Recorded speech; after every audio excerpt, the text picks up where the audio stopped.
মিষ্টি মুখ করতেছি, মিষ্টি মুখ।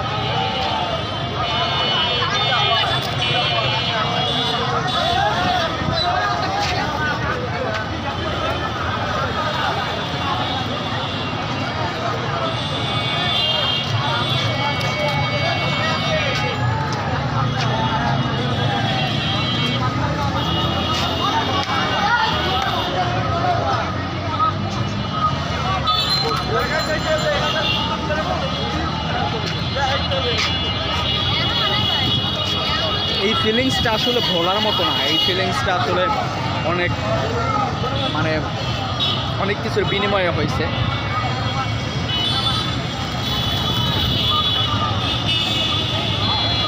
মানুষ যে আসলে এখন একটু স্বাধীন, এই জিনিসটা আসলে বোঝা যায় যদি আপনি বাইরে বের হন, রাস্তায় বের হন। মানুষ যে সত্যিই স্বাধীন হয়েছে, স্বাধীনতা